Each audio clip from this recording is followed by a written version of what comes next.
Good afternoon, everyone, and thank you all for being here. We're covering this, and everyone out there who's watching, wherever you might be. Today I'm joined by Benjamin Schott with the National Weather Service in New Orleans, and he will, in just a few moments, give you the latest update on Hurricane Ida. Dr. Joe Cantor with the Louisiana Department of Health will speak in a minute on COVID and health considerations as we prepare for and respond to this hurricane.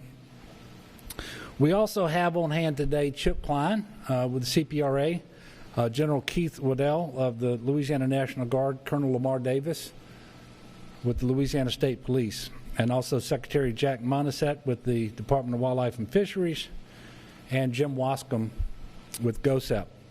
And they will be available at the end of the presentation in order to take any questions that you might want to direct to them. I want to start by acknowledging that today is the one-year anniversary of Hurricane Laura. And while much progress has been made, there's still a long road of recovery left as it relates to the recovery from Hurricane Laura, particularly in southwest Louisiana. And here we are today faced with another storm setting its sights on Louisiana, this time southeast Louisiana. We have some very significant updates for you. What I can tell you is Hurricane Ida is rapidly intensifying, and the situation is changing, it seems, by the hour. We now believe that there is a strong likelihood that this will be a Category 4 hurricane at landfall. That's how quickly the storm is developing.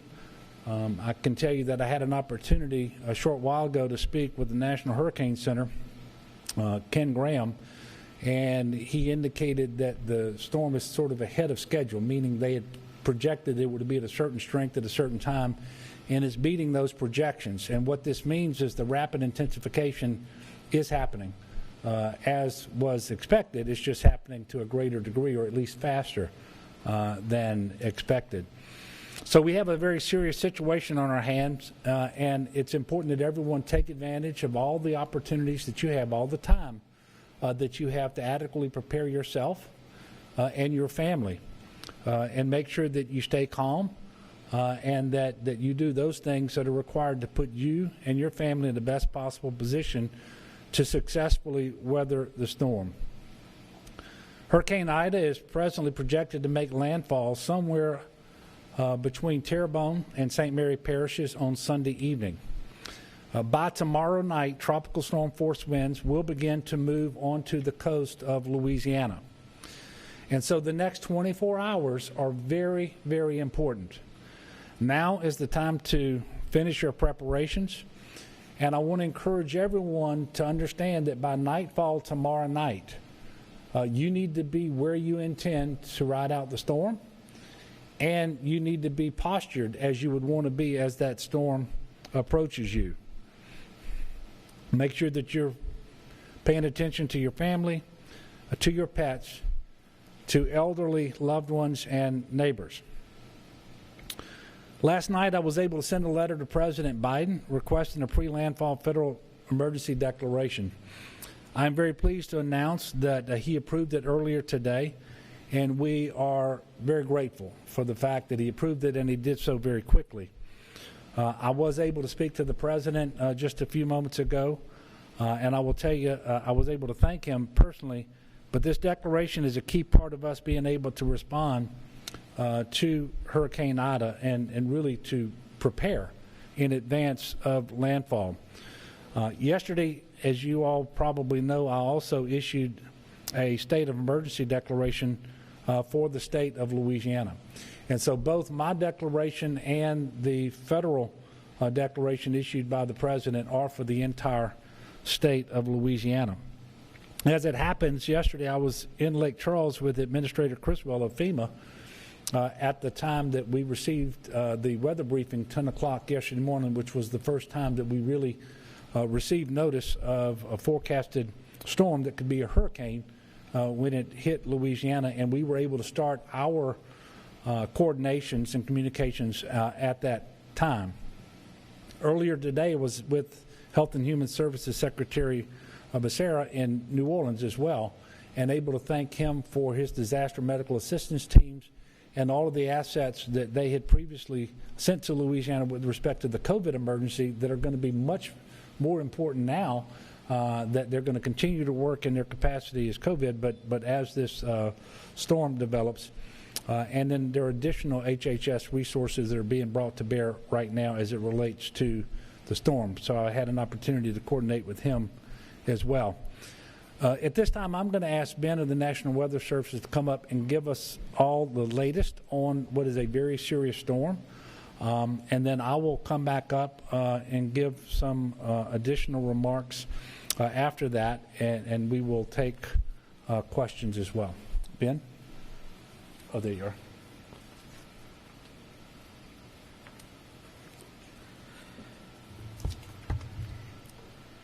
Thank you, Governor. Good afternoon, everyone. Hurricane Ida has quickly developed into a hurricane way ahead of schedule, just like the Governor had mentioned. Right now, all forecasts tend to look that it will be a pretty strong Category 4 when it makes landfall on the coast of Louisiana sometime on Sunday afternoon or evening. At that time, it's possible that we could have sustained winds getting close to 140 miles per hour with wind gusts close to or in excess of 170 miles per hour. This is stronger than Laura from last year.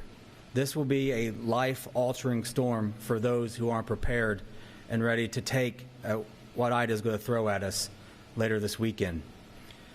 As you can see on the track here, it's going to be crossing across a pristine environmental conditions for a hurricane to continue to develop, if not rapidly develop, which is why we're pretty confident about the Category 4 forecast moving forward for landfall on Sunday.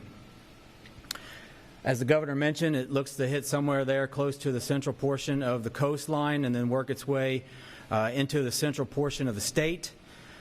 This is where I think we can remember a little bit about also what Laura did, because I think we'll see some similar conditions here, where when you have a storm moving at around 15 or so miles per hour directly into the center of the state, you are going to have a significant large path of wind damage, trees down, power outages, and concerns from that wind over 100 miles per hour working way inland. And I'll show some graphics to give the exact extent of that kind of push of the wind later on.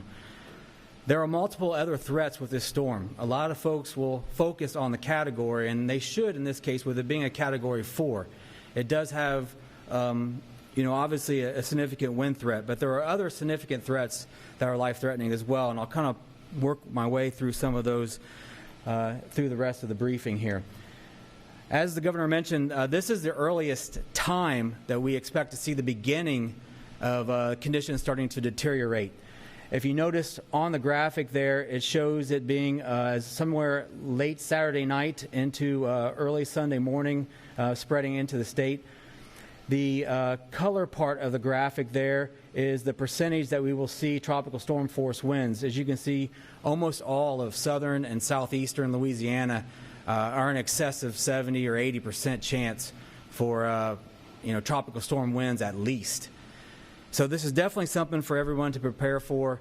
I show this graphic here also to try to remove the I'm only interested in the center line part of the discussion. Again, the impacts on these storms can happen way away from the center and from the eye of this storm. And everyone must understand that and make sure you're prepared for what those impacts may be depending on where you are compared to the center line movement of the storm.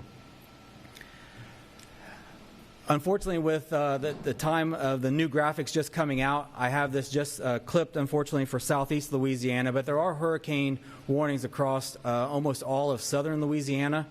And you can see some tropical storm just outside the state in Mississippi. The hurricane warnings do extend along the coast just a little bit further to the west, so I apologize for the graphic not showing it there. But it is time for people to start taking action. We are within just that last 24 to 36 hours at most before we're going to see tropical storm force winds taking over most of southern and southeastern Louisiana. When I was talking earlier about the wind threat and how far inland that it can push, everywhere in the purple is what we consider a potential for 110-mile-per-hour winds. So I want everybody to kind of get a feel for how far inland. That takes us all the way in to southwest Mississippi. So with the speed of the storm coming in and its strength being a fairly strong Category 4, it is possible that we could have winds in excess of 100 miles per hour push all the way from the coast all the way into Mississippi and portions of central Louisiana. And that is something that everybody, including Baton Rouge, Lafayette, you need to be prepared for that possibility this weekend. As you move a little bit further to the east, North Shore area of the New Orleans area there, Covington, Mandeville, Slidell, it's still possible you could see winds gusting from 74 up to over 100 miles per hour.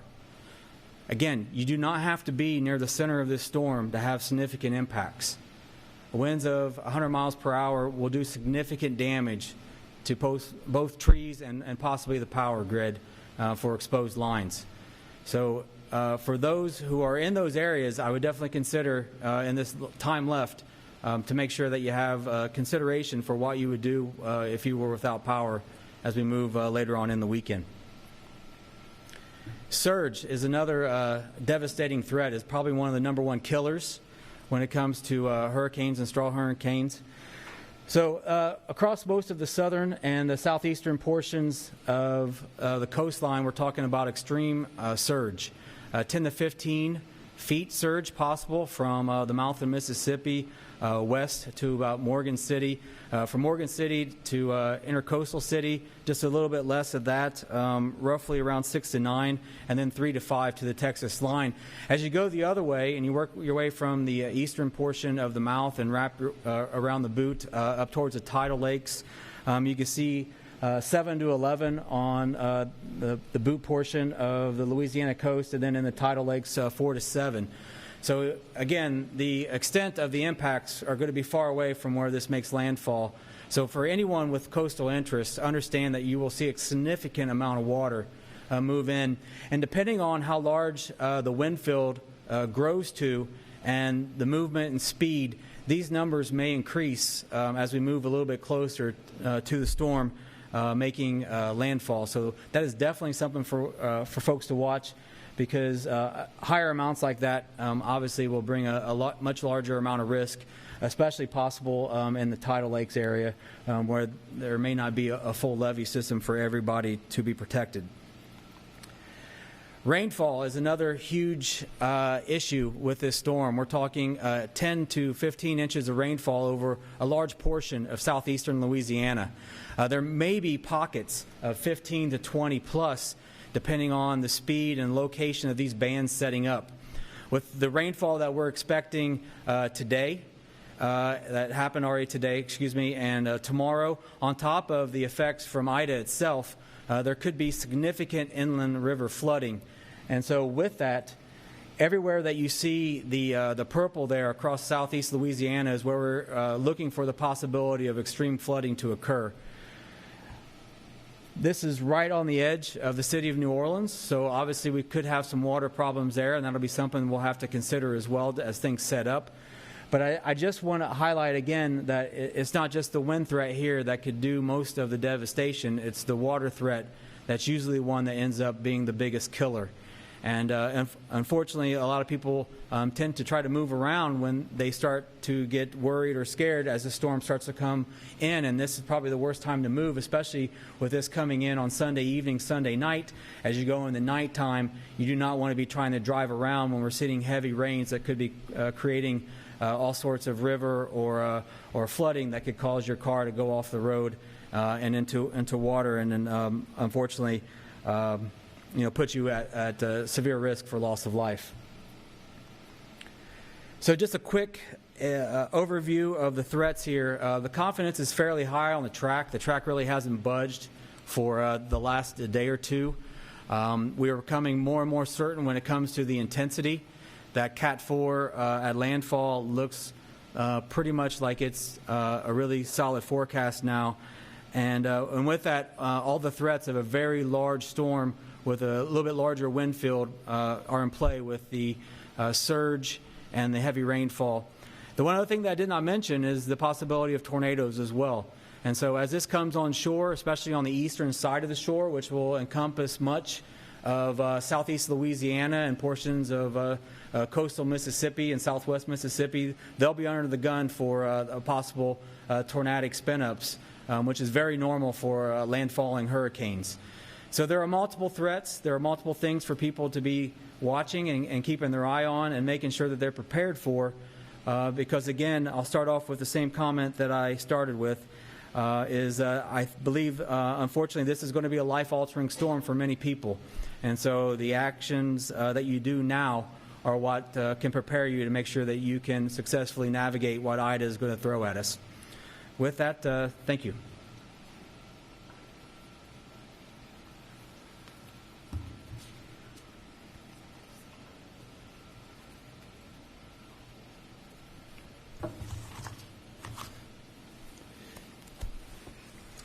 Thank you, Ben. And I don't know about you, but that's a very sobering assessment of what we can expect with Hurricane Ida. And I guess the biggest challenge is not just the strength of the storm, but how quickly it is approaching after its initial formation. And we don't have the normal time that we typically have in order to prepare for a hurricane of this magnitude, and that's why it's important that everybody take advantage of every minute that you have. We have announced that state offices in 38 parishes will be closed on Saturday, August the 28th through Monday, August the 30th. And we may be announcing additional closures on Sunday, but we know these will be closed Saturday through Monday. And I'm going to go through those for just a minute. Acadia, Allen, Ascension, Assumption, Avoyelles, Beauregard, Calcasieu, Cameron, East Baton Rouge, East Feliciana, Evangeline, Iberia, Iberville, Jefferson Davis, Jefferson, Lafayette, Lafourche, Livingston, Orleans, Plaquemines, Point Capee, Rapides, St. Bernard, St. Charles, St. Helena, St. James, St. John the Baptist, St. Landry, St. Martin, St. Mary, St. Tammany, Tangipahoa, Terrebonne, Vermilion, Vernon, Washington, West Baton Rouge, and West Feliciana. I want to remind everyone, please do not drive once conditions deteriorate. That's why it's important that you do everything possible in advance and get to the place where you want to ride out the storm. If for some reason you absolutely have to get on the road, make sure that you are mindful of debris, downed power lines, and flooded roadways. Do not drive around DOTD barricades. And if you see standing water, please turn around. Don't drown. I encourage you to use 511la.org or the 511LA app to see what state routes are open or closed because of the weather or other causes. And if necessary, find alternate routes before you actually get underway.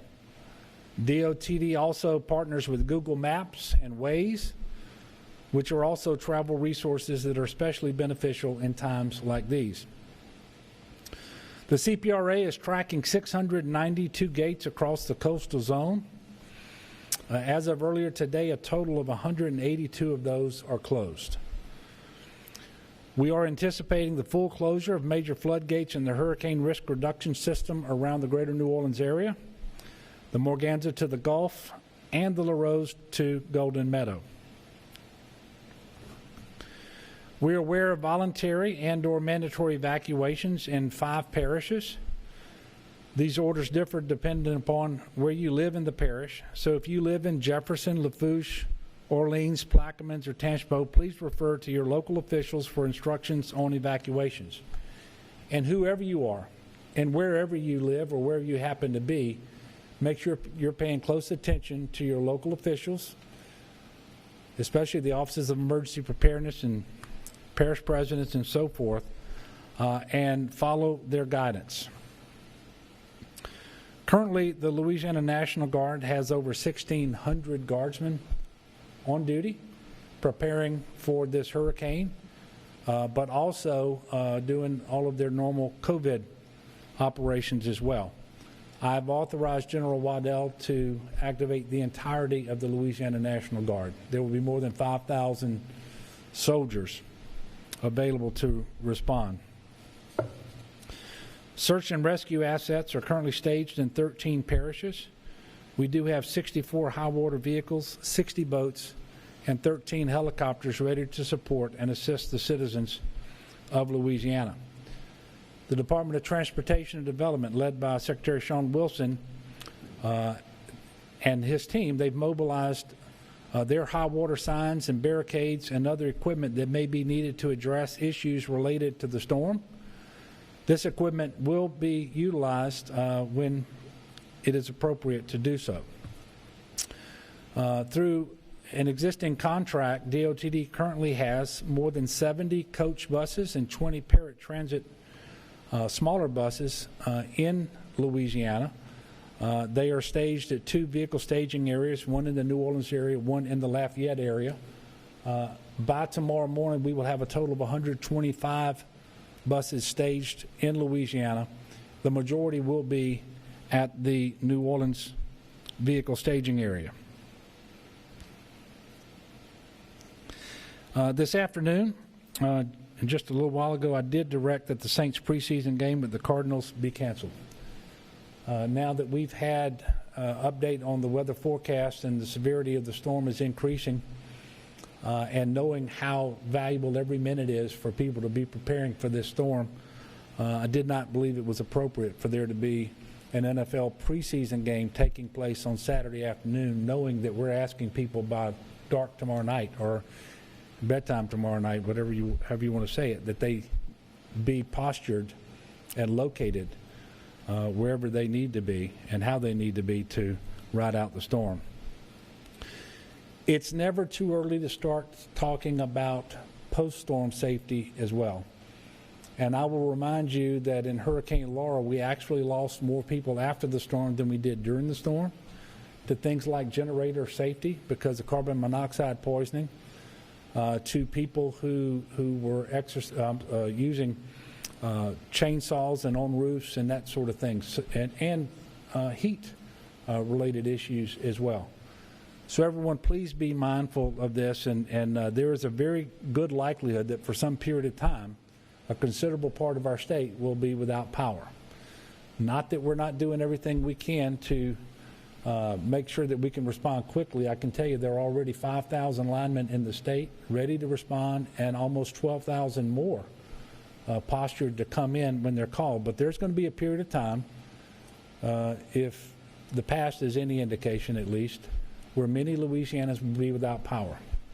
Many of those will rely on generators. Please make sure that you have those located well away from your home, at least 20 feet, not in a crawl space, not next to a window, and certainly not indoors or in a garage. And when you refuel the generator, let it cool off for at least 20 minutes before you do that.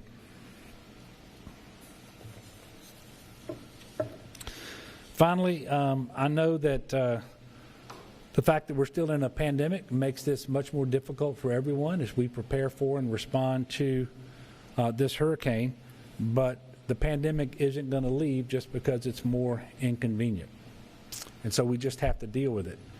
And I'm going to ask Dr. Cantor to come up He will briefly go over today's numbers as well as some other safety tips, because as we have, one of the concerns that I have is we're going to have tens or hundreds of thousands of people moving around Louisiana at a time when our percent positivity, although it's improved, it's still well above 10%. There's an awful lot of COVID out there, and transmission remains too high, cases and hospitalizations. And if anybody has been paying attention to the death reports this week, you'll see that we've had some of the highest numbers at any point in the pandemic. And so I'm going to ask him to come up and go through some of the COVID-related information. I will then come back up, make a few additional comments, and then I'll take your questions.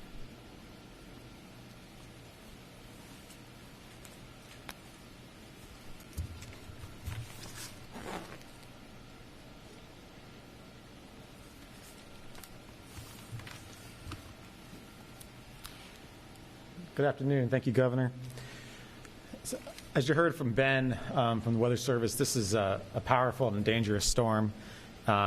It's moving a little bit faster than we had thought it would be, which means that we have a little bit less time to prepare.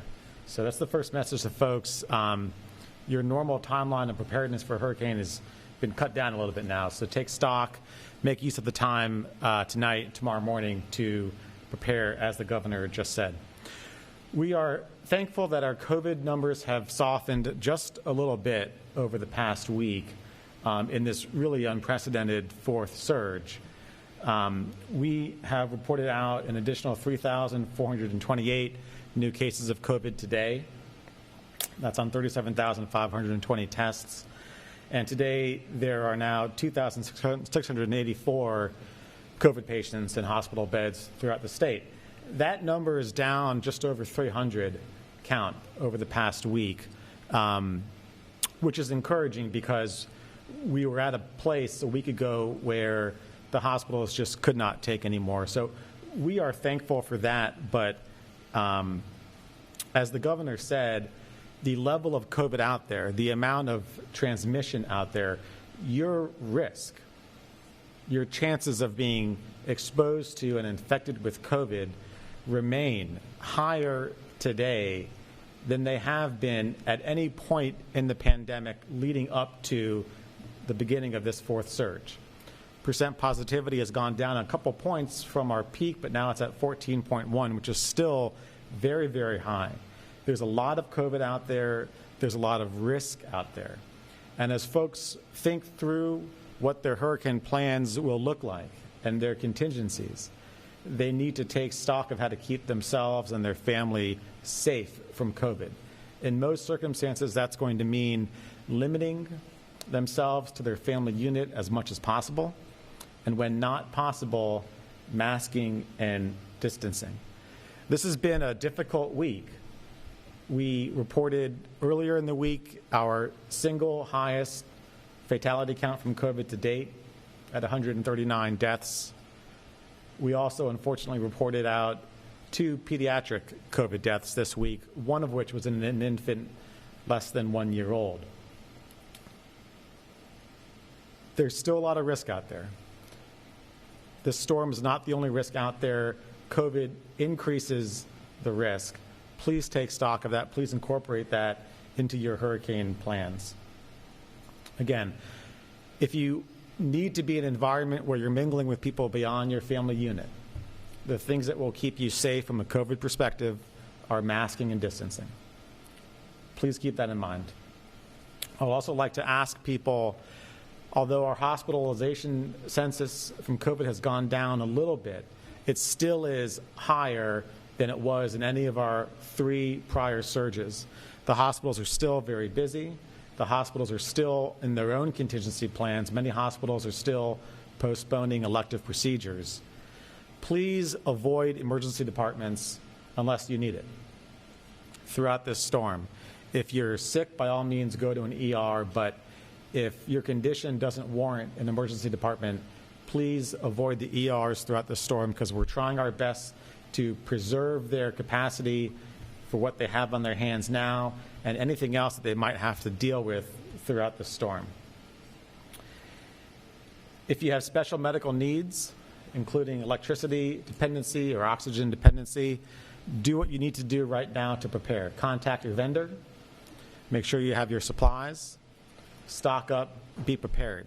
If you need assistance with any of those, particularly with oxygen, and you don't know where to go, start with 211. There are oxygen pickup points throughout the state. 211 will have the most up-to-date listing. If you need assistance with life-saving medical supplies that you and your family require, and you don't know where to go, 211 is the first place to go for that. The majority of the COVID testing and vaccine sites throughout the state are ramping down right now. Most south of I-10 have already closed, and the remainder will close at around 5 p.m. today. So please keep up with those sites throughout the weekend. There won't be much activity of that throughout the weekend.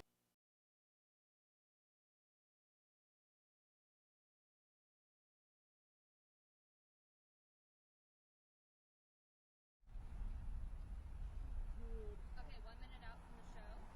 1 minute out. Mic check.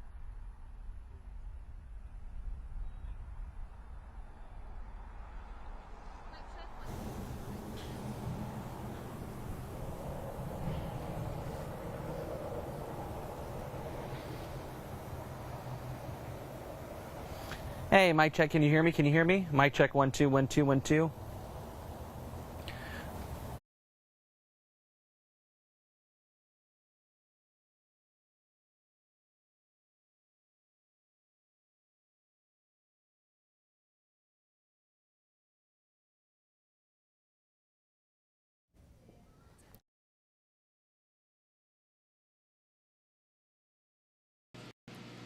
During a storm, the number one preventable death is from motor vehicle accidents, particularly involving high water. Last year's storm season, we had 42 deaths, 2 of which were from motor vehicle accidents and high water. And during the floods this past May, 4 of our 5 deaths were from people driving through high water. If you don't need to be on the road during a storm, don't. And do what you need to do now to enable you not to be on the road then. Once the winds get above a certain speed, first responders are not coming. Fire, EMS, and police are staying put after the winds get above a certain speed, which means if you get into an accident, you're by yourself until the wind slows down.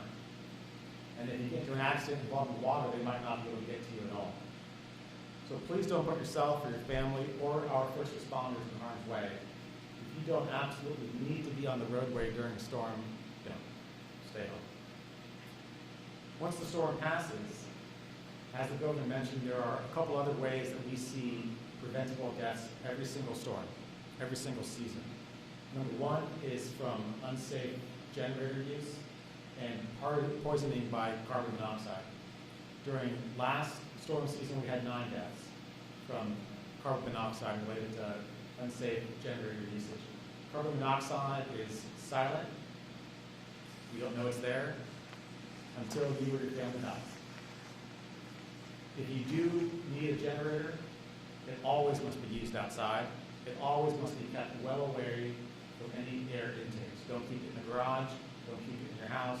Don't keep it just below an open window or an open air vent. And never use a stove to heat your house or to provide any other type of cooling. The other preventable death that we see every storm season is heat exhaustion. During last storm season, we had another 9 people die from heat exhaustion. So if you have to do work on your house after the storm rolls through, try and avoid the heat of the day. Stay hydrated and don't push yourself. It's not worth it.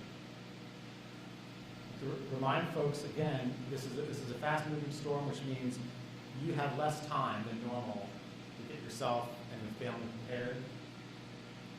If you're going to be evacuated and you're going to be around people beyond your immediate household, please mask and please distance. It's not worth putting your family.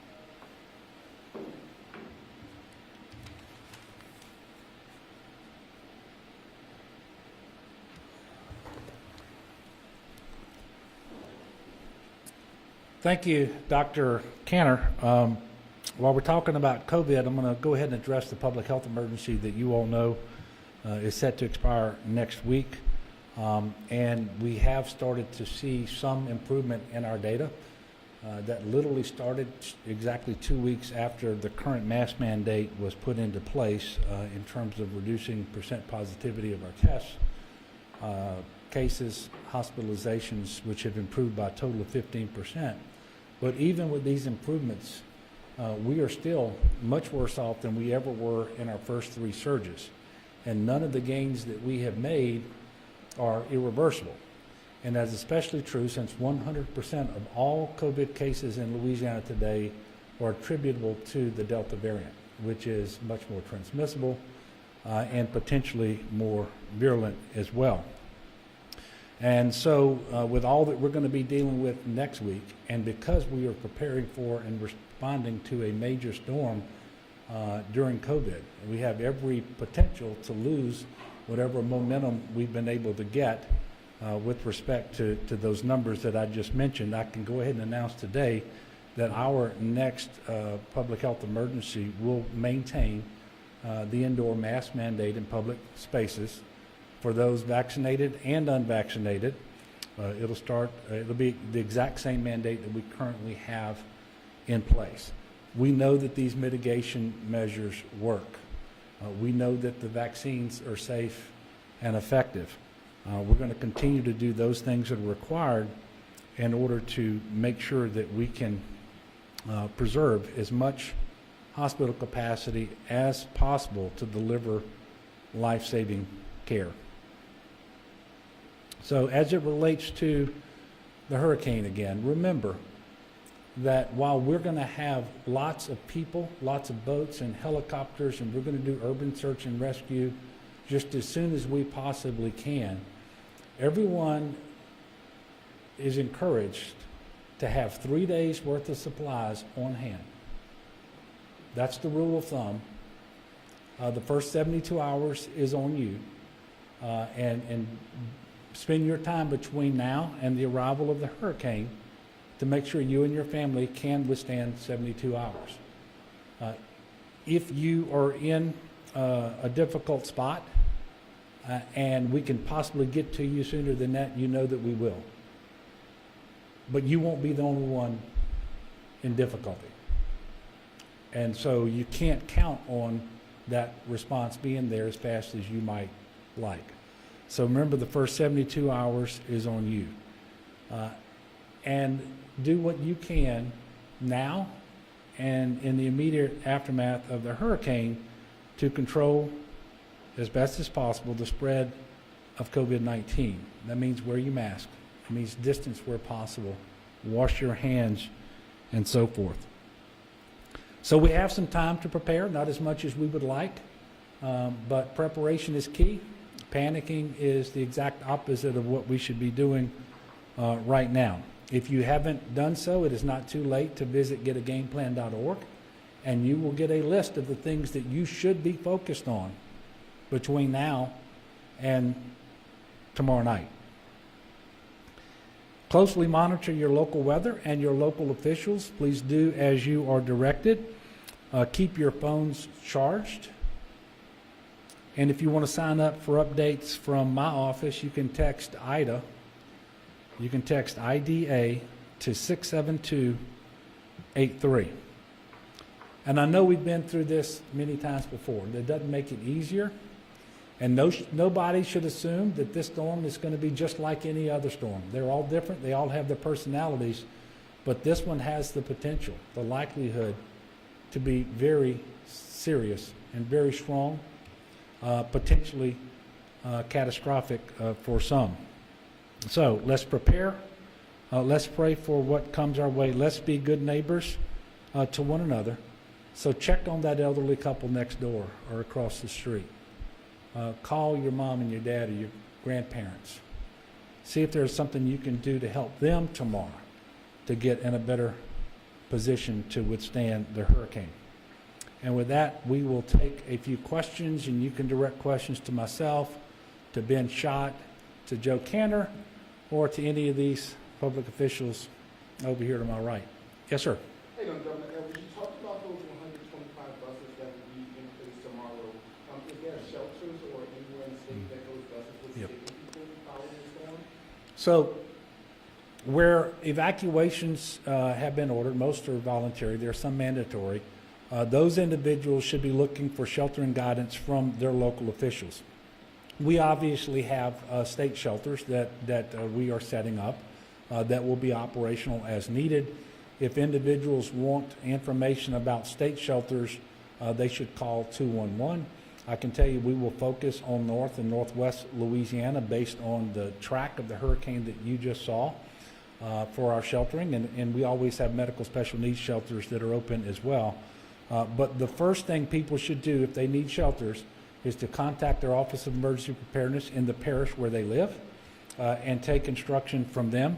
But if they do need sheltering that their parish isn't providing, you can call 211 and get that information. Yes, ma'am. Often during hurricanes, we've seen hospitals struggle with power outages and issues with water. I think that happened during Laura, and I know it's happened previously. So obviously we have, I'm going to assume, more people in the hospital than we normally do going into a hurricane. Have you talked to the hospitals, and is there anything you can do to mitigate concerns about that? Well, we have, and the other thing is we actually have contingency plans that in certain scenarios, and perhaps not this one, where we would actually evacuate hospitals in certain coastal areas. That isn't possible. We don't have any place to bring those patients, not in-state, not out-of-state. So we have been talking to individual hospitals and to the Louisiana Hospital Association about them making all the preparations possible, and of course we provide resources upon request to make sure that their generators are working, that they have way more water on hand than normal, that PPE be on hand in the amounts that they might need, and then to look at things that aren't necessarily things that we would typically experience. So, you know, what is it that's necessary in order to make sure that your efforts with respect to COVID can continue uninterrupted? And then you start looking at things like oxygen supplies and so forth. And so we're working with them on a full range of issues, and we're encouraging them, just like we're encouraging individuals, to make use of every single minute to be prepared for this storm. But evacuations are just not possible. And so, you know, we're having to work, for example, with the Nursing Home Association too, so that they can implement their point-to-point evacuations, those that are evacuating, because there have been times in the past where the more acute patients in nursing homes might end up in a hospital if something like this happens, where the hospitals don't have room for them either. So the implications of having a Category 4 storm with a southeast strike while our hospitals are full are beyond what most people normally contemplate, and quite frankly beyond what our normal plans are, which is why we've been working so hard today to fully coordinate. And I was on the phone earlier today with the president, and he had the FEMA administrator in the office with him, and I just told her, I said, be prepared to receive emergency requests for supplies that you wouldn't normally get. And we went through what some of those might be, because this situation really, and we use this word a lot, unprecedented, unique, but this one really is. And so we were able to have that conversation, and certainly I expect that they will work as hard as they can to provide whatever those needs might turn out to be. Would you normally be considering evacuating people from hospitals if we weren't in a situation like this? Yeah. Well, we have plans with certain strikes to evacuate hospitals. That is not something that we would do in this situation anyway, at least not those within the hurricane risk reduction system. If you had one or two small hospitals that are much further south, you know, potentially, but it's not something that we would do for this storm. But we always have those contingencies in place. Any other questions? Yes, ma'am. Last year during Laura, the people who were evacuated or displaced stayed in hotels or like an effort to avoid congregate settings. Is there any sort of similar plan this time? Is that either It's possible. There are plans, and we expect that if we have to shelter enough individuals, that's what we would do. It's another part of the conversation I had with the president today would be on the need to quickly shift to non-congregant sheltering, which means hotels. Now, we're already in contact with hotels all across Louisiana to figure out where there's vacancy, and we are modifying our shelter capacity to reflect the realities of COVID. And so our shelter capacities are not what they would normally be, although we can still shelter many thousands of people. But even if we were to do that, we would as quickly as possible transition away from that mass sheltering to non-congregant shelters as we are able. So it absolutely is part of our planning, and it's something that we would want to execute if it becomes necessary. Again, it's just one of the realities of doing this in a pandemic, such as the one that we're currently experiencing. The good news is we have experience doing it, and at the height last year, we actually had 20,000 individuals who were in non-congregant shelters, actually spread across 2 states. So we know how to do this. I hope and pray we don't have to do it anywhere near that extent, but if we do, we will. It won't be as easy simply because last year when Laura hit, there were many hotels that were practically empty. There are far fewer hotels in that situation today, and so cobbling together the room space could be a little more difficult, and that makes it logistically harder if you have to spread your shelter population across more hotels than would be necessary otherwise. Yes, sir. You mentioned that in the conversation with the President, you said you prepared to receive emergency requests that are out of the norm. What would be requested that's non-typical that you are anticipating? Well, so for example, we've actually had over the last couple of weeks some disruptions, and they were primarily related to certain vendors with respect to oxygen. And so the number of patients who need oxygen, both in the hospital and at home right now, is greatly increased over what it would have been before the pandemic.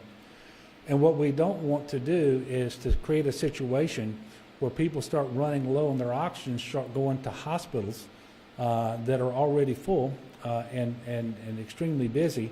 And so making sure that we have a number of oxygen canisters on hand, which, by the way, we're already working on for ourselves, but you never know how long this event could last. We might need additional help bringing some oxygen canisters into the state, getting those positioned so that individuals don't have to unnecessarily go to the hospital, as Dr. Canner was saying. That's something that we really need to avoid. So that's just one example. But the truth is, we can't sit here today and know exactly how all of this is going to play out. So look, thank you very much. We will let you all know tomorrow when we will have another press event. I can tell you we will have a Unified Command Group meeting in the morning. We're going to take a hard look at the 10 o'clock forecast. Everybody out there should be doing the same thing tonight and tomorrow. And please make use of all the time that you have between now and tomorrow night to prepare for this storm, for yourself and for your family. Take it seriously. This is going to be a very serious storm. You saw the Category 4 winds that we are anticipated, the storm surge that in areas could get up to 15 feet and so forth. And also, when you start talking about rain that in localized areas could approach 20 inches, I mean, this can pose a lot of difficulties, a lot of threats and dangers, I should say. So let's all do what we can to be prepared, and then let's respond as intelligently as we can and as safely as we can and as quickly as we can to our fellow Louisianans who will be in need. So we will let you know when our next press conference is. Again, let's prepare and let's pray. And thank you.